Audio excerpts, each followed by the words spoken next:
Assalamualaikum warahmatullahi wabarakatuh. Alhamdulillahi wahdah, wassalatu wassalamu ala man la nabiyya ba'dah, Nabiyyina Muhammad sallallahu alaihi wasallam wa ala alihi wa ashabihi wa man ihtada bihudahu ila yaumil qiyamah. Senantiasa kita memuji Allah dan bersyukur kepadanya Subhanahu wa ta'ala atas limpahan nikmat yang Allah berikan kepada kita semuanya. Nikmat terbesar adalah nikmat iman, nikmat Islam, dan tentunya kita tidak luput untuk mensyukuri nikmat-nikmat penyerta dan pelengkap yang lainnya. Dan oleh karenanya kita wujudkan rasa syukur kita ini tidak hanya secara lisan, tetapi kita wujudkan dalam bentuk amalan, yaitu dengan meluangkan waktu kita atau kita gunakan waktu yang ada ini untuk kegiatan yang di dalamnya kita mengharapkan keberkahan berupa penambahan ilmu pengetahuan berkaitan dengan permasalahan agama, yang mana itu adalah menjadi salah satu sarana bagi hamba-hamba Allah untuk mendapatkan kemudahan menuju surganya Allah Subhanahu wa ta'ala. Sebagaimana sabda Nabi kita Muhammad sallallahu alaihi wasallam, "Man salaka tariqan yaltamisu fihi ilman, sahalallahu lahu bihi tariqan ilal jannah." Barang siapa yang berjalan menuntut ilmu, maka Allah akan mudahkan untuknya jalan menuju surganya, yaitu dengan mendapatkan pengetahuan. Kita ingin mendapatkan kemuliaan di sisi Allah Subhanahu wa ta'ala berupa pahala ganjaran yang Allah janjikan kepada kita semuanya bagi orang-orang yang beriman, orang-orang yang bertakwa, yaitu dengan surganya yang telah disiapkan oleh Allah Subhanahu wa ta'ala. Hari ini kita masuk kepada hadis yang kedua dalam kitab Arba'in Nawawi ini. Sekali lagi, Arba'in Nawawi, nama kalau diartikan itu 40, ya, kitab 40 punyanya Imam Nawawi. Tetapi di sini 40-nya tidak tepat 40, tetapi 42, yaitu berkaitan dengan dasar-dasar keislaman. Artinya gambaran Islam secara ringkas ada di kitab kecil ini yang disebut dengan Kutaib Arba'in Nawawi ini. Sebelumnya kita membahas tentang dasar seseorang melakukan segala perbuatan dan ibadahnya itu menjadi ibadah yang berarti atau tidak, menjadi ibadah yang mendapatkan pahala atau tidak, menjadi ibadah yang diterima oleh Allah atau tidak. Itu didasari dengan niat ikhlas. Itu adalah bab pertama disebutkan dalam kitab Sahih Bukhari berkaitan dengan niat ikhlas, yang kemarin disebutkan dari hadis dari Umar bin Khattab, innamal a'malu, qala Nabi sallallahu alaihi wasallam, innamal a'malu binniyat wa innama likulli imri'in ma nawa. Sesungguhnya seluruh amalan ibadah, ya, itu semuanya tergantung kepada niatnya, dan seseorang akan mendapatkan sesuatu sesuai dengan apa yang terbersih dalam niatnya. Maka niat itu menjadi penentu pertama nanti ini diterima atau tidak. Sama dengan kegiatan kita saat ini, ketika Allah sudah menjanjikan melalui lisan Nabi sallallahu alaihi wasallam, "Man salaka tariqan", seperti yang tadi, itu adalah lisan perkataan yang keluar dari lisan Nabi sallallahu alaihi wasallam, itu semuanya wahyu, ya. Maka ketika kita mengimani itu, kita menjalankannya ikhlas, mengharapkan pahala yang dijanjikan oleh Allah, ikhlas dalam artian kita menjalankan ibadah menuntut ilmu, maka kita akan mendapatkan pahala yang Allah janjikan untuk kita. Syaratnya semuanya hanya ikhlas. Tanpa keikhlasan, misalnya kesini hanya tujuannya untuk selain itu, maka kita tidak mengharapkan ada hal yang amalan kita itu diterima Allah atau tidak. Nah, tentunya tidak akan diterima ketika melakukan suatu aktivitas tidak didasari dengan niat ikhlas. Hari ini kita masuk kepada hadis yang kedua, masih dari Umar bin Khattab yang meriwayatkan, ya. Saya akan bacakan hadisnya, agak panjang. Kita akan bersingkat di sini. Qala bainama nahnu julusun 'inda Rasulillah. Ketika kami duduk dengan Nabi sallallahu alaihi wasallam zata yaumin, pada suatu hari, idh tala'a 'alaina rajulun syadidu bayadis thiyab. Tiba-tiba muncul seseorang yang menggunakan pakaian yang sangat putih bersih. Syadidu sawadi sya'ar, rambutnya sangat hitam. La yura alaihi atharus safar, dan tidak ada tanda-tanda dia itu seorang musafir karena sangat rapinya. Wala ya'rifu minna ahad, namun tidak ada satupun di antara kita itu mengenal orang tersebut. Hatta jalasa ila Nabi sallallahu alaihi wasallam, sampai orang tersebut duduk di samping Nabi sallallahu alaihi wasallam. Fa asnada rukbataihi ila rukbataihi, lalu menyandarkan atau mempertemukan dua lutut dengan lututnya. Berarti duduknya seperti ini, seperti iftirosh, seperti ini. Duduk Nabi di situ dengan duduk sama dengan bentuknya seperti ini. Jadi dipertemukan dua lutut, ya, dua lututnya dengan lutut Nabi Sallallahu Alaihi Wasallam. Jadi ada depan begini. Orang tersebut duduk seperti ini, Nabi juga seperti itu. Kemudian wawadha'a kaffaihi 'ala fakhidaihi, lalu orang tersebut meletakkan kedua telapak tangannya di atas pahanya. Jadi begini duduknya iftirash, tangan keduanya seperti ini, menemui Nabi duduk dengan seperti itu. Wa qala ya Muhammad, lalu orang tersebut berkata, wahai Muhammad, akhbirni 'anil Islam, tolong jelaskan kepadaku apa itu Islam. Faqala Rasulullah sallallahu alaihi wasallam, beliau menjawab, al-Islamu an tasyhada an la ilaha illallah. Islam itu adalah engkau mempersaksikan, bersyahadat bahwasanya tidak ada sesembahan yang berhak disembah dengan cara yang benar kecuali Allah Subhanahu wa taala, wa anna Muhammadan Rasulullah, dan kau juga harus bersaksi bahwasanya Muhammad, yaitu aku Muhammad, adalah utusan Allah Subhanahu wa taala. Wa tuqimas shalah, kemudian engkau harus mendirikan salat. Yang ketiga adalah engkau harus menunaikan zakat, membayar zakat. Wa tasuma Ramadan, dan juga engkau setelah itu harus menjalankan ibadah puasa sebulan penuh di bulan Ramadan. Wa tahujjal baita in istata'ta ilaihi sabila, dan kau berhaji ke Makkah, ke Baitullah, ketika Allah memberikan engkau kemudahan dan kemampuan. Qala sadaqta, maka orang tadi yang tanya, benar yang kau katakan. Qala, maka Umar pun berkata, fa'ajibna lahu, kami pun terkaget. Yas'aluhu wa yusaddiquhu, dia yang tanya, dia yang membenarkan. Qala, kemudian melanjutkan, laki-laki tersebut bertanya untuk yang pertanyaan kedua, wahai Muhammad, fa akhbirni 'anil iman, lalu berikutnya kabarkan kepadaku, jelaskan kepadaku apa itu iman.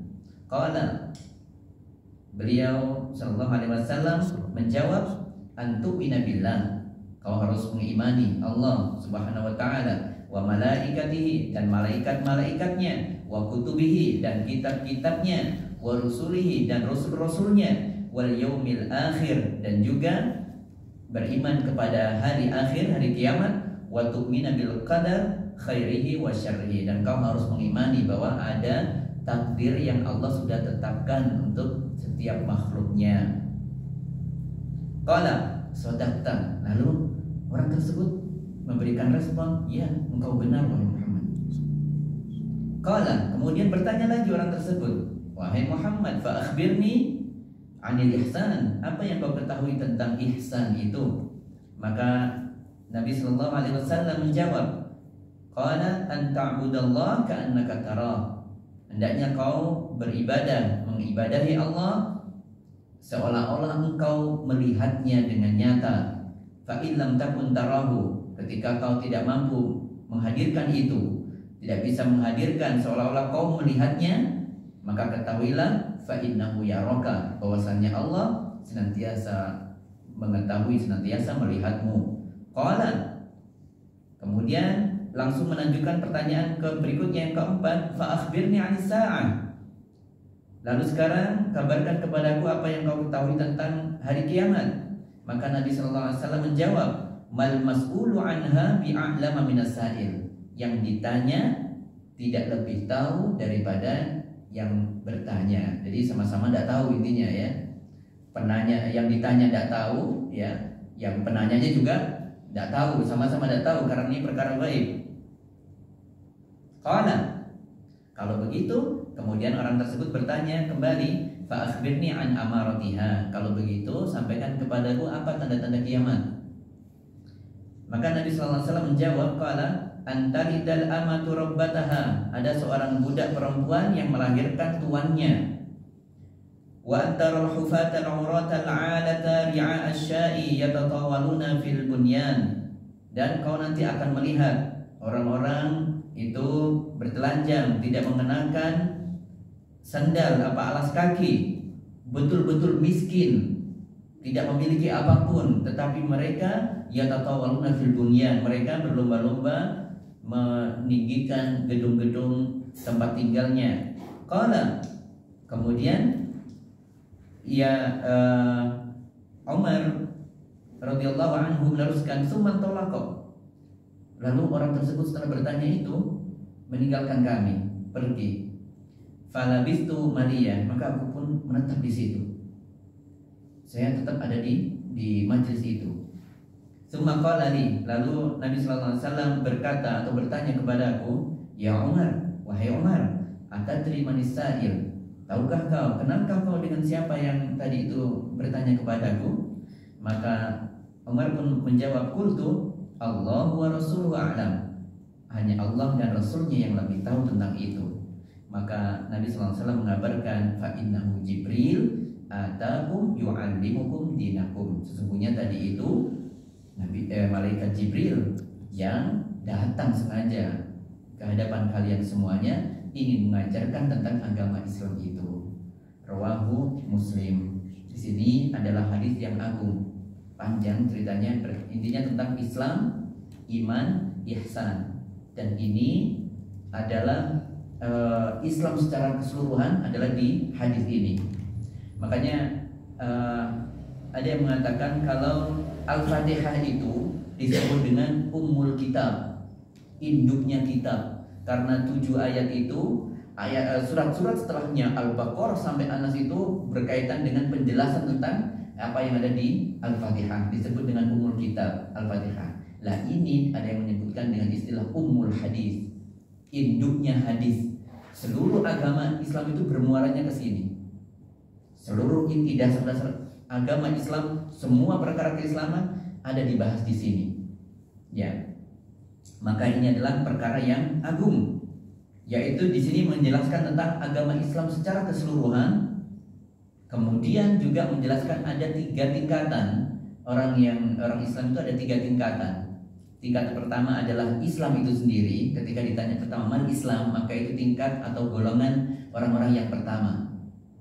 Ketika sudah syahadat, sudah melakukan mendirikan sholat, kemudian yang ketiga menjalankan setelah itu yaitu puasa Ramadan atau menunaikan zakat dulu, kemudian puasa Ramadan, dan yang terakhir adalah berhaji. Haji masuk dalamnya haji dan umroh ya, mengunjungi Baitullah Mekah.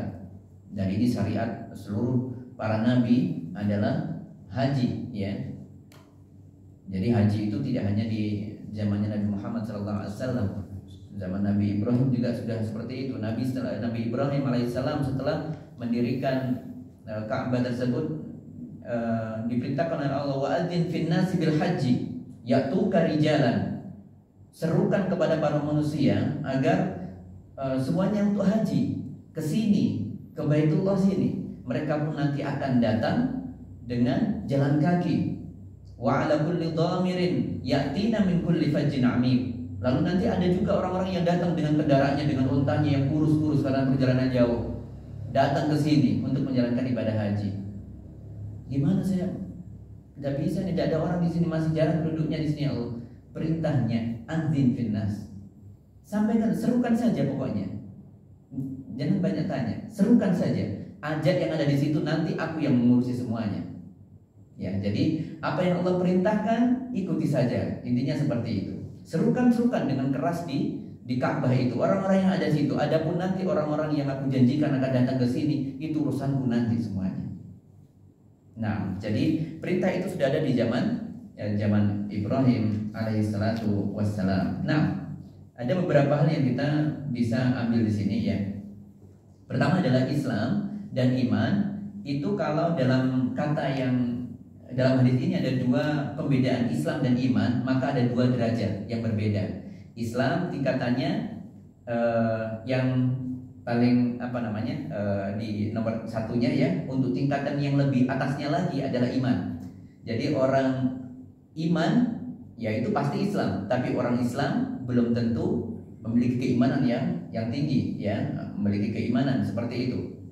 Nah, karena iman dalam konsep agama Islam selalu bertambah dan berkurang ya, bertambah dan berkurang seiring dengan amalan-amalannya, dengan keyakinannya yang dia pahami ya, dan seterusnya. Namun kalau Islam disebutkan bersendiri, tidak ada kata iman, maka itu mencakup iman maknanya. Seperti ada sebuah hadis Nabi sallallahu alaihi wasallam menyebutkan al-muslimu man salimal muslimuna min lisanihi wa yadihi. Seorang muslim itu adalah hakikatnya kalau orang muslim lainnya tidak tersakiti oleh dirinya, baik melalui lisannya atau dengan akibat perbuatan tangan atau kakinya dan sebagainya ya. Min lisan yang dari lisan dan tangannya. Yang intinya seorang muslim itu tidak boleh memberikan gangguan kepada saudara muslim lainnya. Innamal mu'minuna ikhwah. Sesungguhnya orang yang beriman itu semuanya bersaudara. Nah, di dalam kata tadi al-muslimu man salimal muslimuna min lisani wa yadihi, di situ tidak ada kata iman. Maka Islam di situ maknanya mencakup iman di dalamnya. Kemudian disebutkan innamal mu'minuna ikhwah, orang beriman, maka orang beriman di situ tidak ada kata Islam, maka pastikan orang yang beriman itu di dalamnya dia sudah Islam. Ya, kalau ada penyebutan satu-satu bersendiri, iman sendiri, Islam sendiri, maka artinya mencakup dua-duanya. Tetapi dalam hadis ini karena disebutkan dua istilah Islam dan iman secara terpisah, maka Islam di sini derajatnya di bawahnya iman. Ya, di bawahnya iman. Ada orang-orang yang percaya dengan Allah saja, ada. Ya, seperti orang-orang musyrik, ya. Orang-orang musyrik mereka percaya dengan Allah, ya. Dan tapi menafikan iman-iman yang lainnya, menafikan rukun-rukun yang lainnya. Maka dikatakan aslamna, katakan kami sudah berserah diri Islam saja. Jangan kalian mengatakan amanah, jangan kalian mengatakan kami telah beriman. Cukup kalian katakan kami telah Islam. Karena belum tentu orang Islam itu beriman. Nah, kita lanjutkan dulu ya. Jadi kemudian tingkat yang ketiga adalah ihsan. Nanti kita akan bahas lagi ihsan, yaitu derajat yang lebih tinggi ya daripada iman, karena menghadirkan dalam hatinya seolah-olah ia diawasi Allah Subhanahu wa taala, bahkan ia merasa dalam hatinya ada Allah di hadapannya. Nah, kita akan bahas nanti. Apa yang bisa kita ambil di sini? Yang pertama adalah ketika kita mendengar kalimat pertama bainama nahnu julusun 'inda nabi. Ketika kami semuanya duduk-duduk bersama Nabi, ini artinya kebiasaan para sahabat bermajlis dengan Nabi, sering bertanya jawab di situ. Memang sering duduk dengan Nabi Sallallahu Alaihi Wasallam di masjidnya. Nah, dan itu memang dilakukan oleh para sahabat. Mereka belajar, kemudian meminta bimbingan, meminta petunjuk untuk menghadapi permasalahan-permasalahan, menyampaikan permasalahan-permasalahan, ya. Itu sering dilakukan oleh para sahabat. Kemudian tiba-tiba tadi didatangi oleh seorang laki-laki yang memiliki ciri-ciri sangat rapi sekali. Bajunya putih bersih, sangat-sangat putih, rambutnya sangat hitam, ya, terawat rapi rambutnya. Kemudian disebutkan tidak ada debu-debu sama sekali karena tidak menunjukkan dia orang yang safar. Berarti pakaiannya bersih, rambutnya tertata rapi, intinya penampilannya semuanya perfect di situ, sempurna, kerapiannya. Dan di sini ada kita bisa ambil, berikan contoh oleh oleh malaikat Jibril bahwa kalau menghadiri majelis ilmu harus menjaga adab ini. Jadi orang menunjukkan keseriusan belajar menuntut ilmu itu harus datang dengan mengenakan pakaian-pakaian yang bersih, yang rapi, yang menggunakan wangi-wangian agar tidak menjadi penyebab tertidurnya orang-orang di sekitarnya atau merasa alergi, ya, bau karena baunya tidak enak mungkin ya. Makanya idealnya mandi dulu sebelum ikut kajian, mandi dulu, rapi, bersih, bawa parfum kemana-mana. Setelah sholat ikut kajian pakai wangi-wangian lagi sehingga orang yang duduk di sekitarnya merasa nyaman, tidak alergi, bersin kemudian pingsan ya. Kasihan. Nah, jadi rambut juga harus rapi, menggunakan peci boleh, rambutnya juga ditata. Kemudian ada hal yang ingin ditunjukkan oleh perkataan Nabi SAW atau cerita di dalam hadis ini adalah Jibril di situ menyerupakan dirinya sebagai bentuk manusia. Dan ini perantara wahyu ada beberapa cara, ya, beberapa hal, ada yang menyebutkan 6, ya. Yang paling sering itu adalah dengan menampilkan diri malaikat Jibril sebagai utusan penyampai wahyu, itu dengan menyerupakan dirinya sebagai manusia. Karena ketika menyerupakan dengan wujud aslinya itu sangat berat untuk Nabi SAW, sangat berat. Dulu pernah hanya muncul 2 kali dengan berbentuk malaikat dengan wujud aslinya.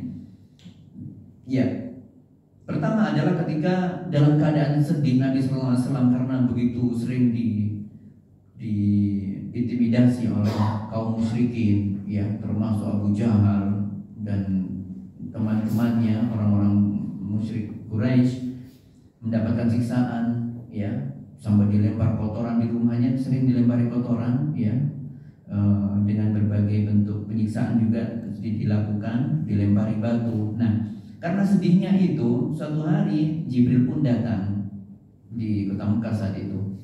Jadi Jibril menyerupakan diri dengan bentuk aslinya di ufuk. Terlihat memiliki 600 sayap, ya, di setiap sayapnya mengeluarkan permata-permata yang berkilauan, ya. Itu kali yang pertama. Ada kali yang kedua, yaitu ketika sampai di Sidratul Muntaha, ketika Isra Mi'raj, ya, Isra Mi'raj Nabi SAW di Sidratul Muntaha. Sidratul Muntaha ada di mana itu? Di langit keberapa itu? Langit ke-7, di atas langit ke-7. 1, 2, 3, 4, 5, 6, 7. Disebut dengan muntaha. Muntaha itu penghujung segala sesuatu. Tidak ada makhluk selain makhluk pun yang bisa melewati selain muntaha itu, Sidratul Muntaha. Sidrah itu disebutkan sebagai bentuknya bentuk pohon seperti pohon sidr. Ya, pohon sidr. Intinya seperti pohon besar, dan di situ tempatnya seluruh makhluk berhenti hanya di situ. Malaikat pun berhenti hanya sampai di situ. Yang lainnya, ya. Maka ketemu di Jibril ada di sana. Ya, itu tempat yang suci. Tidak ada iblis, tidak bisa sampai Sidratul Muntaha, tidak bisa. Namanya muntaha itu di penghujung tempat makhluk bisa singgah di sana, yaitu di atas langit ke-7 di situ. Dan di situ tempat yang suci, hanya tempat para malaikat yang Allah perkenankan ke situ. Adapun iblis, jin-jin tidak bisa sampai ke situ. Dan di situ Nabi SAW bertemu dengan Jibril, ada di sana dalam menyerupai wujud aslinya. Walaqad ra'ahu nazlatan ukhra, dan dia pun melihat Jibril di kali yang lain inda Sidratil Muntaha, yaitu berada di Sidratil Muntaha. Nah, jadi bentuk malaikat kalau dilihat dengan bentuk aslinya itu sangatlah agung, sangatlah besar, tidak terkadang membuat orang itu tidak nyaman. Tidak pernah orang bisa melihat malaikat dalam bentuk aslinya, tidak pernah. Nanti melihatnya adalah ketika sudah berpindah ke alam barzakh, Jadi sudah diperlihatkan ketika malakul maut datang, nah disitulah orang pertama kali melihat malaikat dengan wujud sesungguhnya. Ya, ini perkara yang agung melihat malaikat ini. Ya, bentuknya besar tentunya ya, tidak seperti yang kita bayangkan. Ya. Dan kemudian nanti belum lagi ada ketika pencabutan nyawa, ada beberapa malaikat, ada malaikat rahmat, ada malaikat azab. Kemudian nanti di alam barzah nanti ada ditanya, man rabbuka, tentang agamamu, tentang kitabmu, tentang nabimu, yang bertanya malaikat dengan wujud asli di situ. Maka disitulah orang baru melihat malaikat dalam bentuk aslinya. Adapun di dunia tidak ada yang melihatnya, kecuali dalam Nabi Sallallahu Alaihi Wasallam melihat bentuk yang aslinya hanya 2. Tapi bahasan kita adalah penyampaian wahyu itu lebih sering dengan menyerupakan diri dengan berupa manusia. Kemudian perkara berikutnya adalah terkadang masih ada penuntut ilmu, yaitu ketika meletakkan dua lututnya ya berhadapan-hadapan. Artinya intinya seorang pelajar dengan gurunya, ya, seorang thalibul ilmi dengan mudarisnya, dengan mualimnya, itu selalu melihat dekat kondisinya. Itu kan tadi bahkan ditempelkan, ya, asnada, menyandarkan rubah dengan rubatainnya. Jadi sangat dekat duduknya, memang seperti ini, hadap-hadapan, langsung di hadapan begini. Kemudian dalam posisi rapi. Supaya apa? Bisa melihat, saling menatap muka. Dan itulah kondisi dalam menuntut ilmu itu harus seperti itu. Kalau duduknya di belakang, tidak kelihatan, pasti ada yang terhilang dari ini, tidak terdengar, seperti itu. Kalau ada di sini, terjangkau semuanya, itu enak. Semuanya bisa melihat, bisa konsentrasi. Dari dalam menuntut ilmu, Jibril alaihissalam mengajarkan kita, kamu belajar itu, menuntut ilmu itu yang serius. Serius memang. Jadi dengan menatap muka, dengan menatap wajahnya, ya, dengan selalu konsentrasi melihatnya, dan mendekati, memang mendekati, bukan mencari tempat yang paling pojok di belakang sana ya, di balik tembok sana apalagi. Itu untuk tidak terjadi seperti itu. Dan duduknya rapi ya, waktu akafaihi, itu kan menunjukkan keseriusan. Jadi duduknya tidak begini, tidak apalagi begini, tidak kan, tapi memang seperti ini, memang rapi seperti ini. Kalau sekarang kita mungkin bersila, tidak ada masalah bersila, itu serius juga. Tapi kita lihat posisinya, posturnya di situ, Jibril menunjukkan posisi dalam bentuk siap tegap seperti itu, dan baru bertanya kepada Nabi Sallallahu Alaihi Wasallam. Nah, kemudian malaikat Jibril pertanyaan-pertanyaan adalah akhbirni anil Islam. Islam maklum, diketahui Islam, tapi di sini apa sih maksud hakikat dari Islam itu, wahai Muhammad, seperti itu. Kemudian tadi menyebutkan wahai Muhammad, manggilnya seperti itu ya tadi, betul ya? Iya. Ya Muhammad.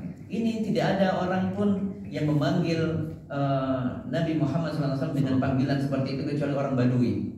Orang Badui itu suka bertanya, kritis memang, tetapi masalah adab ya, karena kebiasaan orang Badui seperti itu memang dimaklumi. Kalau manggil Nabi Muhammad, aina Muhammad, nah, man minkum Muhammad, siapa di antara kalian yang Muhammad? Tidak memanggil Rasulullah, padahal Allah menyebutkan jangan kalian memanggil ya kadu'ai ba'dikum ba'dhum. Jangan kalian memanggil Rasulullah itu seperti kalian memanggil kepada sesamanya. Kalau kita dengan teman dekat kita manggil dengan namanya, Ahmad gimana? Sabar gimana misalnya, subur gimana misalnya, itu boleh. Tapi kalau dengan Nabi Muhammad SAW harus dengan memakai gelar, ya Rasulullah, wahai Nabi Allah, seperti itu. Lah ini orang tersebut, Jibril ini alaihissalam, bertanya kepada Nabi dengan menyebut wahai Muhammad, langsung ingin menunjukkan kepada orang-orang bahwa dia memang orang asing di situ. Ya, dia orang asing, ingin mengenalkan bahwa dia bukan orang Medina, memang bukan orang Mekah di situ ya, bukan orang penduduk situ, intinya bukan penduduk kota di situ. Jadi memang betul-betul orang asing dan orang-orang tidak ada yang mengenalnya. Maka Jibril alaihissalam menyebutkan wahai Muhammad, seperti itu. Dan terlebih lagi ini yang bertanya bukan merendahkan, karena sama-sama utusan Allah. Malaikat disebut malaikat karena dari kata aluka. Aluka itu artinya risalah, utusan. Jadi seluruh malaikat, apalagi Jibril, semuanya itu utusan Allah memang. Utusan, adapun Jibril pembesarnya, utusan-utusan Allah di golongan malaikat. Adapun Rasulullah adalah di golongan manusia. Sama-sama Rasulullah semuanya. Ya. Maka di sini ingin menyampaikan seperti itu. Baik, Islam itu nanti kita akan bahas Islam di hadis berikutnya. Tetapi di sini disebutkan secara ringkas, Islam adalah bersyahadat dua. Syahadat itu dua, tidak satu. Syahadat la ilaha illallah wa anna Muhammad Rasulullah. La ilaha illallah saja, tidak ada Muhammad Rasulullah, belum dikatakan Islam. Ini sama dengan orang Yahudi. Orang Yahudi mereka Tuhannya siapa? Allah. Mereka paham Tuhannya Allah, tapi mereka mengingkari dua nabi, dua rasul setelahnya. Isa diingkari, Muhammad SAW juga diingkari. Itu orang Yahudi. Ya, makanya orang Nasrani mengatakan Yahudi itu kafir. Ya, Yahudi kafir. Orang Yahudi bilang Nasrani itu kafir. Seperti itu. Sama-sama tidak percaya. Nah, kemudian Nasrani ini percaya Tuhannya satu, la ilaha illallah.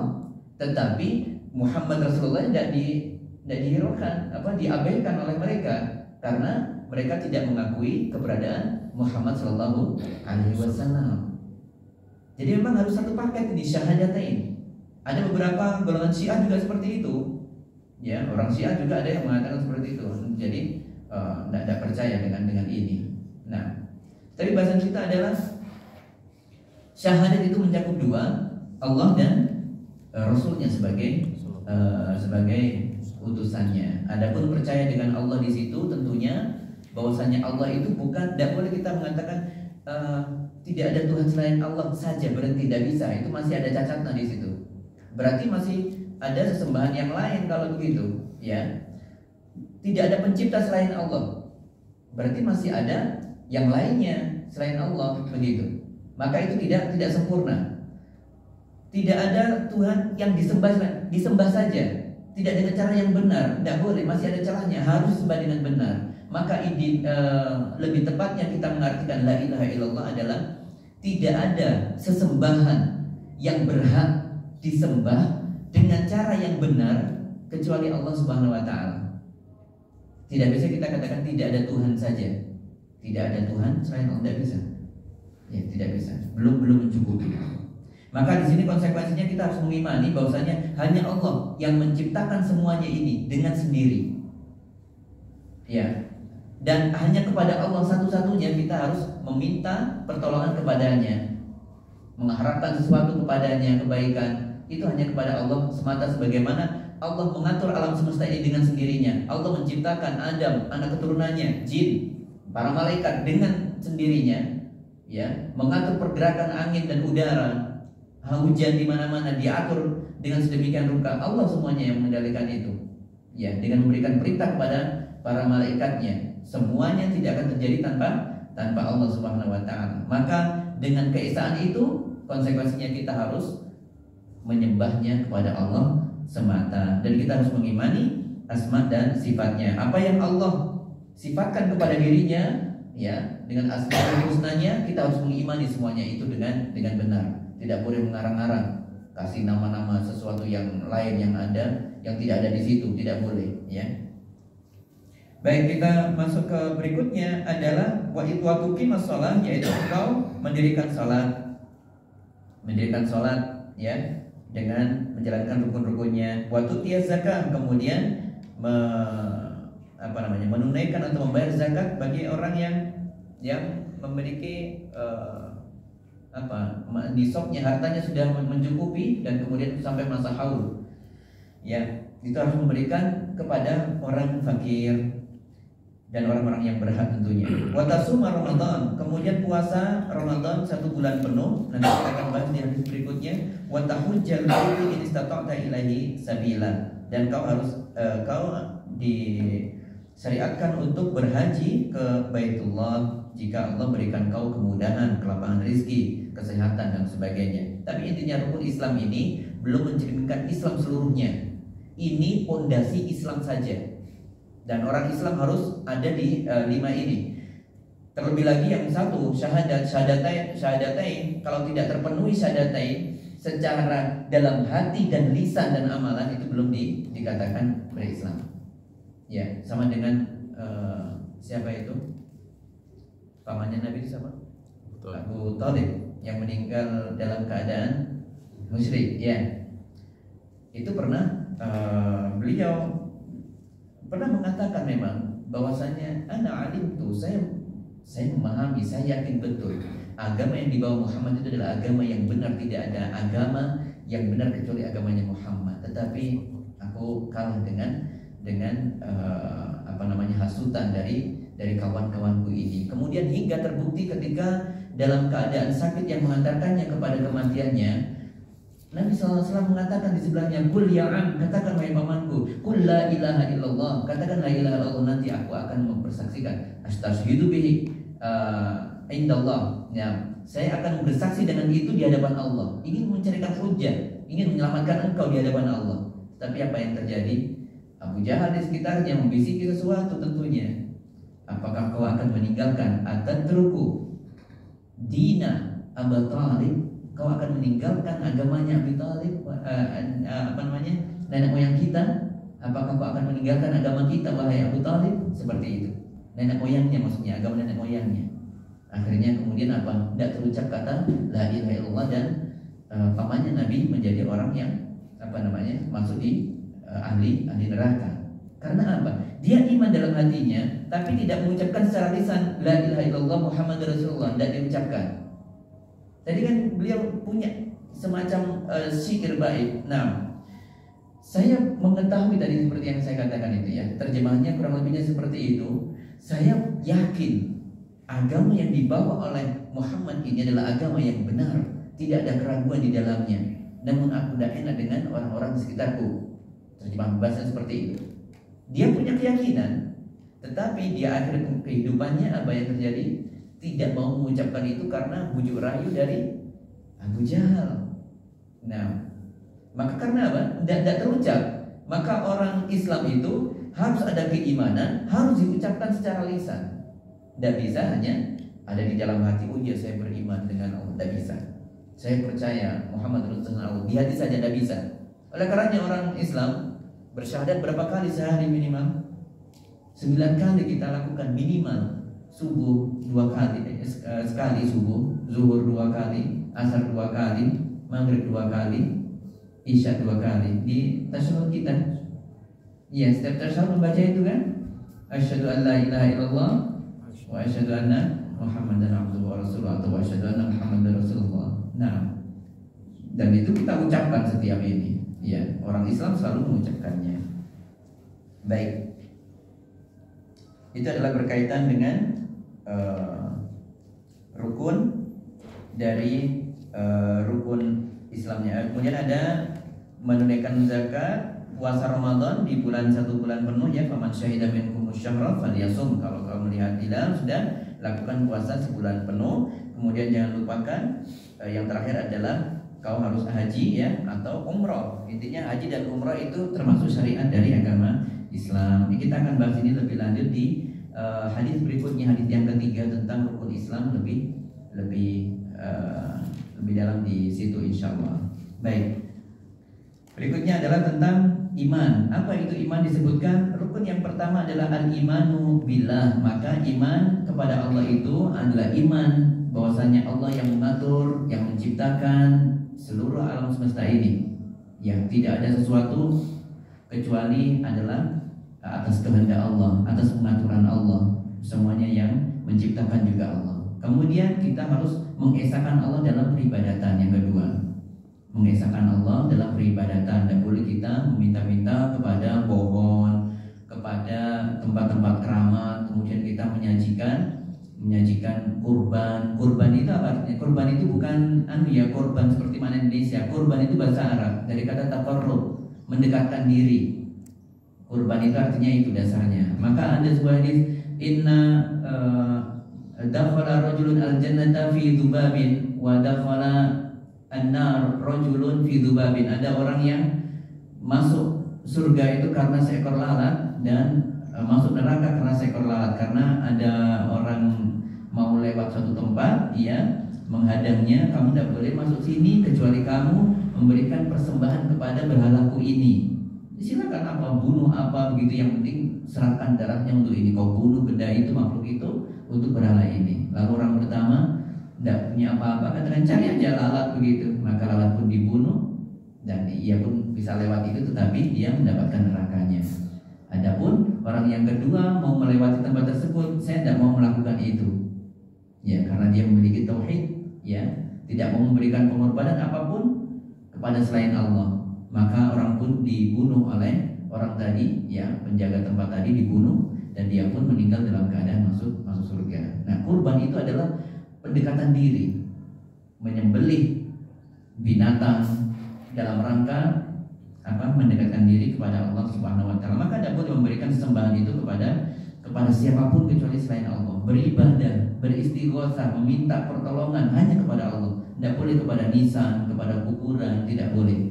Nah, harus meminta kepada Allah saja. Kepada malaikat tidak boleh, nabi juga tidak boleh. Semuanya itu makhluk.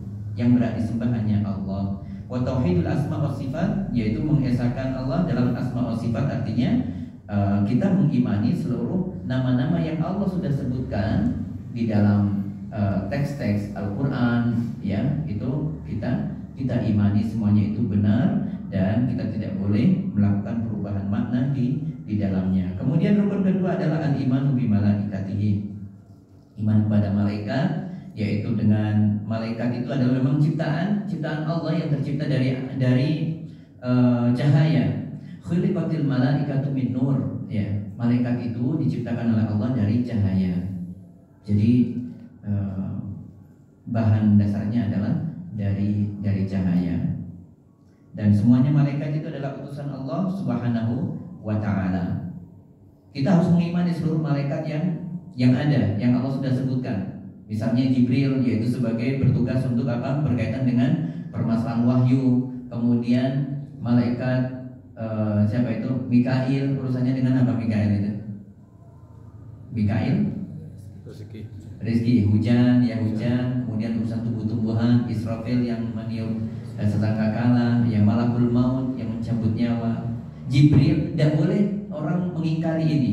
Jibril itu bukan malaikat misalnya, tidak boleh seperti itu. Apalagi mengatakan Jibril musuh kami. Orang Yahudi itu, kembali lagi, Yahudi itu mengatakan Jibril aduuna, Jibril itu musuh kami. Kemudian intinya kan Jibril itu dianggap apa namanya, cari masalah terus gitu, akhirnya memberikan wahyu kepada Isa, ya. Kemudian akhirnya agama sebelumnya dinasahkan seperti itu, dihapuskan agama sebelumnya. Kemudian juga sebagian orang Syiah juga seperti ini, yaitu tidak mengimani Jibril, bahkan mengatakan Jibril ini, gara-gara Jibril ini, ya, memberikan wahyunya kepada Muhammad, salah itu, harusnya kepada Ali. Seperti itu. Ada sebagian orang Syiah yang seperti itu, ya. Jadi banyak orang, ternyata ada golongan yang membenci Jibril, ya. Yang paling disukai Yahudi adalah malaikat Mikail karena urusannya dengan rezeki dunia, ya. Itu senangannya orang-orang Yahudi. Tapi kalau sama Jibril musuhan. Itu pokoknya bikin sengsara aja Jibril itu. Jibril aduuna kata orang Yahudi itu. Nah, maka tidak boleh kita memusuhi satu malaikat pun, tidak boleh dimusuhi. Ya, qul man kana aduwan li Jibril fa innahu nazzalahu ala qalbika bi idznillah musaddiqan lima baina yadayhi wa hudan wa busyra lil mu'minin. Ini perintahnya. Kemudian ayat berikutnya, man kana aduwan lillah, barang siapa yang menjadi musuh bagi Allah dan malaikat dan rasulnya dan Jibril dan Mikail. Jadi yang memusuhi Allah, para malaikatnya, rasul-rasulnya, termasuk Jibril dan Mikail, fa innallaha aduwwun lil kafirin. Maka ketahuilah Allah akan memusuhi orang-orang yang kafir, yang tidak percaya dengan itu semuanya. Jadi ternyata kalau melihat dari sini ada golongan-golongan yang tidak mengimani keberadaan malaikat, beberapa malaikat. Keimanan harus totalitas. Keimanan harus totalitas. Semua malaikat yang disebutkan harus kita imani tanpa terkecuali. Tidak beriman dengan sebagiannya tidak dikatakan beriman. Jadi keimanan harus total. Malaikat semua disebutkan yang ada harus kita imani dengan total semuanya. Tidak boleh pilih-pilih. Oh, Jibril tidak masuk, ini Jibril ini, tidak bisa. Makanya orang Yahudi tidak dikatakan orang yang beriman, dikategorikan orang yang kafir. Nah, Kemudian berikutnya adalah iman dengan kitab-kitab Allah. Kitab Allah itu ada beberapa, ada suhuf Ibrahim, suhuf Musa. Kemudian ada berikutnya setelah suhuf Musa ada Zabur untuk Nabi Dawud ya. Kemudian ada Taurat dulu ya, Taurat, kemudian Zabur, kemudian Injil, dan yang terakhir Al-Quran. Ada 6 kitab yang harus kita imani. Kita imani cukup 6 ini saja. Kitab yang lain tidak disebutkan, tidak usah diimani. Tapi kita percaya bahwa setiap Rasul memiliki itu. Tapi kita hanya beriman dengan apa yang disampaikan oleh Allah di kitab kita, di kitab Al-Quran ini. Nah, kita cukup mengimani itu. Jadi ada 6 tadi ya, suhuf Ibrahim, suhuf Musa, dan berarti Musa ada 2 ya, disebutkan suhuf Musa dan Taurat. Ada yang menyebutkan satu hal yang sama, tapi ada yang membedakannya. Suhuf Musa dan Taurat. Adapun Zabur itu adalah isinya, ada yang mengatakan itu adalah doa-doa atau isinya zikir-zikir di ajarannya Musa. Seperti itu. Kemudian baru setelah itu ada Injil ya, dan kemudian ada Al-Quran. Kemudian iman kepada rasul-rasulnya, dan kita mengetahui rasul kita ada yang kita imani 313 ya, ada 313 rasul ya. Nabinya ribuan, ya, ratusan ribu. Tapi kita hanya mengimani yang diwajibkan hanya 25 saja yang disebutkan kepada kita. Ya, ringkasnya seperti itu. Rasul jumlahnya 313, tapi tidak disebutkan siapa-siapanya itu. Tapi disebutkan angkanya 313. Nabi ada 124 ribu, kurang lebihnya seperti itu. Nah, intinya ratusan ribu untuk Nabi, jumlah Nabi Allah. Tapi yang wajib kita imani hanyalah 25 saja. Baik, saya teruskan kepada ihsan. Bab tentang ihsan di penghujung ini ya, ada ihsan adalah derajat yang tertinggi setelah keimanan. Ihsan itu adalah bentuk tertinggi atau tingkatan tertinggi dari Islam dan iman ya, datang setelah Islam dan iman, yaitu ihsan, yaitu penyempurna. Berarti ihsan itu penyempurna. Allah berfirman wa ahsinu wa innallaha yuhibbul muhsinin. Sesungguhnya Allah bersama dengan orang-orang yang berbuat ihsan. Wa ahsinu, maka jadilah kalian orang-orang yang berbuat ihsan. Jadi memiliki pribadi yang berkarakter ya, yang lebih dari keimanan, karena setiap gerak-gerik kehidupannya dia selalu menghadirkan Allah itu ada di hadapannya, merasa lihat Allah di hadapannya. Tentunya bukan melihat dengan mata kepala, tidak, karena tidak ada yang bisa melihat Allah Subhanahu wa taala. Bahkan ketika sudah turun di Sidratul Muntaha, Nabi Muhammad tidak bisa melihat itu. Nurun fawqa nur. Yang terlihat adalah cahaya, dan cahaya tidak kelihatan. Tidak ada yang bisa melihat Allah Subhanahu wa taala. Nabi Musa juga demikian, tidak bisa melihatnya, melihat Allah secara langsung tidak bisa. Ya, sampai pingsan, ya, tidak bisa. Tidak bisa. Nanti kita hanya bisa melihat Allah adalah ketika di surganya kelak. Nah, oleh karenanya itu ada doa ketika kita ingin menjadi ahli surga dan melihat Allah. Allahumma inni as'aluka, gimana itu? Allahumma inni as'aluka ya Allah, aku ingin bagaimana itu? Saya meminta agar bisa melihat mendapatkan lezat. Mana wajhika? Lazatan. Gimana? Ya Allahumma inni as'aluka ladzatan nazari ila wajhikal karim. Nah, Allahumma inni as'aluka ladzatan nazari ila wajhik. Ya Allah, berikanlah aku kemampuan untuk melihat wajah Engkau di surganya nanti ya. Itu ada doanya itu ya. Allahumma inni as'aluka ladzatan nazar. Aku meminta nikmatnya melihat wajah Engkau. Itu seperti itu. Dan itu adalah terjadinya hanya di surganya Allah Subhanahu wa taala. Nah, maka ihsan itu adalah menghadirkan hati, tidak bisa dengan melihat dengan mata kepala ini, tidak bisa. Semuanya memiliki keterbatasan, tidak bisa itu. Adapun yang terakhir adalah tentang hari kiamat. Tadi disebutkan hari kiamat itu perkara yang gaib, nabi, malaikat tidak ada yang mengetahuinya. Ya, maka kemudian ditanya tentang apa tanda-tandanya. Tanda-tandanya adalah yang pertama, antalidal amatu rabbataha, yaitu seorang budak melahirkan tuannya, ya, melahirkan tuannya. Jadi kalau ada gambaran seperti ini, ketika ada peperangan, kemudian ada seorang budak perempuan dinikahi oleh tuannya, ya, digauli, kemudian melahirkan seorang anak, sedangkan ini statusnya masih budak, maka ini berarti melahirkan anak yang dinisbahkan kepada tuannya. Jadi ini adalah jadi tuannya ibunya, gitu ya. Jadi tuan dari ibunya. Jadi seorang budak perempuan melahirkan tuannya, itu definisinya seperti itu. Ada juga yang menyebutkan bahwasanya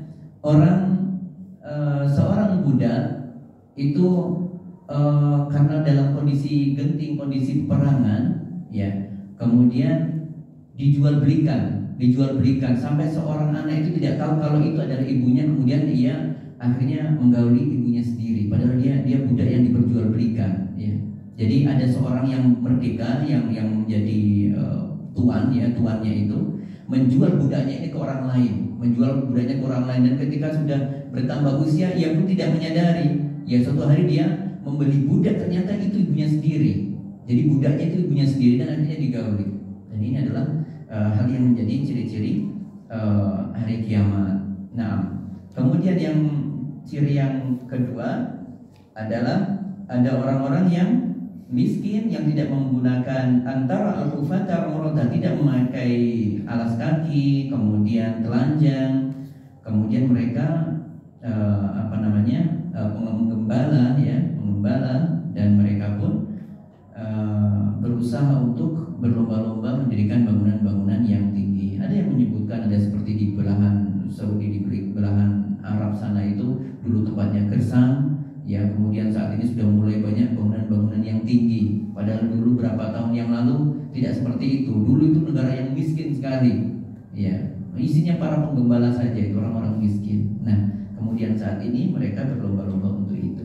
Nah, tetapi ini hanya tanda-tanda. Tidak bisa orang kemudian mengklaim, oh ya, tahun sekian nanti akan ada prediksi seperti ini, ya. Maka itu tentu lebih tidak dibenarkan ada orang yang mengklaim seperti itu. Meskipun tanda-tandanya sudah jelas semuanya, tetapi kalau sampai terucap membuat sebuah statement, nanti berarti 2 tahun lagi kira-kira nanti kiamat akan tiba misalnya, maka itu kan perkataan yang tidak benar.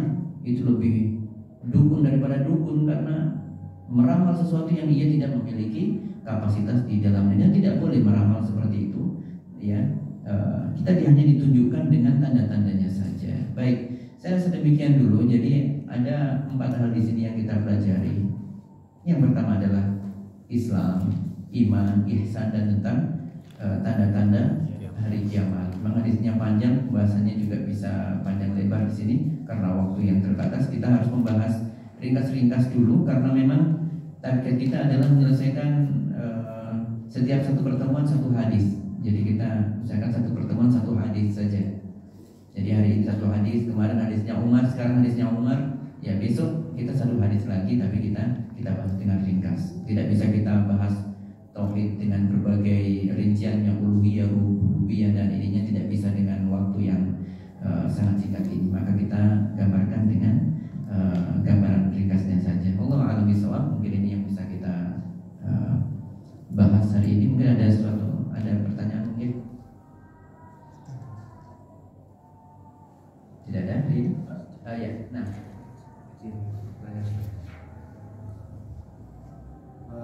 tadi terima kasih atas kesempatan.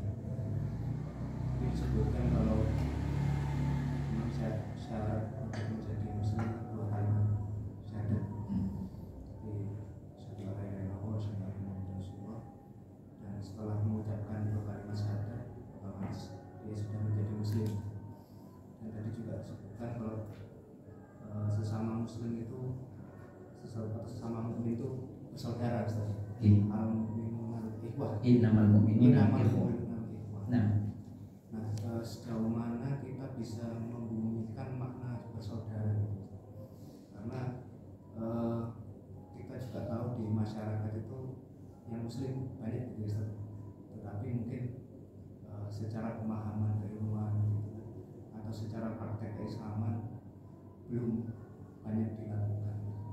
Nah, sejauh mana kita bisa membumikan makna bersaudara itu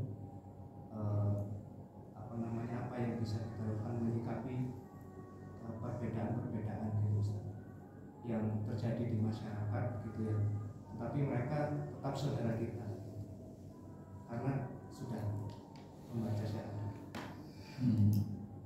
Ya.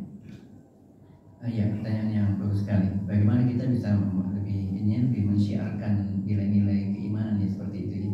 Jadi bagaimana mewujudkan nilai Islam di lingkungan kita. Nah, sesungguhnya Islam itu tadi kita sebutkan, rukun Islam itu pondasinya hanya 5, tiangnya 5. Tetapi di luar 5 ini ada hal-hal yang wajib, ada berkaitan dengan ketaatan, ada berkaitan dengan muamalah. Sebagaimana sabda Nabi kita sallallahu alaihi wasallam mengatakan, al-imanu bid'un wa sittun aw bid'un wa sab'una. Nah, wa afdaluha qaulu la ilaha illallah. Nah, dan ada kalau kita artikan iman kalau sendiri macam Islam ya, tadi kita sebutkan ya. Nah, ada 60 sekian atau 70 sekian cabang. Semuanya itu adalah sebuah amalan. Rukun Islam itu amalan yang terlihat zahir, ya. Adapun iman itu amalan di dalam hati. Intinya manifestasi atau perwujudan dari nilai-nilai Islam itu ada berbagai macam cabangnya. Salah satu yang termulia adalah afdaluha adalah la ilaha illallah secara lisan dan secara amalan. Kemudian yang berikutnya ada yang rendahnya adalah imatatul adza 'anit thariq, yaitu menghilangkan penghalang-penghalang di jalan, seperti duri. Nah, artinya apa? Kita bisa menciarkan nilai-nilai Islam itu dengan berperangai baik kepada siapapun dalam muamalah kepada orang lain. Kita tidak mudah memberikan justifikasi, menuduh-nuduh, kemudian memberikan penilaian kamu salah seperti ini tidak bisa dengan secara tegas. Mungkin kita bisa dengan pendekatan yang lebih lembut ya, lebih halus, tidak secara langsung. Kemudian kita bisa memberikan teladan. Teladan itu adalah hal yang paling terlihat. Ibnu Taimiyah menyebutkan al-insanu ka'asrabil khudar. Nah, orang itu seperti burung, gampang ikutnya. Ada orang ini nanti ikut seperti ini, ada orang satu kaget ikut kaget semuanya. Coba aja diam semuanya ini, kemudian ada yang pura-pura kaget, begitu nanti akan ikut semuanya ikut kaget. Intinya ada manusia itu butuh teladan. Nah, jadi kita bisa bisa menjadi percontohan kepada yang lainnya dalam berpakaian, dalam bertutur, dalam berkomunikasi, misalnya dengan afsus salam bainakum. Itu kita awali dengan membiasakan dengan salam, menebarkan salam, kemudian membiasakan bersenyum. La tahqiranna minal ma'rufi syai'an walau an talqa akhaka bi wajhin taliq. Jangan kau pernah menganggap remeh suatu perbuatan baik sekecil apapun, sampai itu senyum kepada saudaramu. Jadi senyum saja itu menjadi sebuah hal yang menunjukkan nilai keislaman seseorang. Nah, dan tentunya itu semuanya harus dilandasi dengan keikhlasan, tentunya itu. Maka nanti pastikan akan ada dampak yang itu. Maka cara mensiarkan memang seperti itu, dengan berperilaku baik. Itulah yang memang bisa kita lakukan, menghadapi perbedaan yang ada dengan bijaksana, tidak kemudian secara frontal, kemudian ada perbedaan pendapat, kemudian disikapi dengan frontal gitu, dengan adu debat dan sebagainya. Itu saya rasa tidak diperlukan kecuali pada tempatnya, seperti itu. Allahu a'lam bishawab. Jadi hendaknya kita mewujudkan nilai-nilai keislaman itu dengan menumbuhkan dalam diri kita ya di dalam kehidupan masyarakat. Kita tunjukkan, kita tampilkan diri kita dengan pakaian yang rapi, dengan bersenyum, dengan menebarkan salam, dan amalan-amalan yang lainnya atau bentuk-bentuk hal lainnya yang memiliki nilai baik di sisi agama maupun di sisi sosial. Nah, wallahu a'lam bishawab. Mungkin itu yang saya tangkap dari pertanyaan tadi. Nah, mungkin kita cukupkan dulu hari ini. Nah, ada pembahasan yang berikutnya itu yang lebih inti, yaitu di Islam. Itu kita akan membahas panjang lebar karena hadisnya sedikit tadi sudah kita bahas, tapi dengan redaksi yang lain. Namun penjelasannya insya Allah lebih mendalam di situ. Dan kalau ini kan hadisnya terlalu panjang tadi, banyak tersita waktu di dalam mengartikannya dan menjelaskan kata-kata di dalamnya serta faedahnya. Baik, insya Allah dengan izin Allah kita akan melanjutkan. Semoga kita bisa membahas yang ketiga dengan izin Allah, hadis ketiga tentang rukun Islam berikutnya, spesifik tentang rukun Islam. insyaallah taala. Kita tutup dengan kafaratul majlis. Subhanallah bihamdika asyhadu an la ilaha illa anta astaghfiruka wa atubu ilaik. Assalamualaikum warahmatullahi wabarakatuh.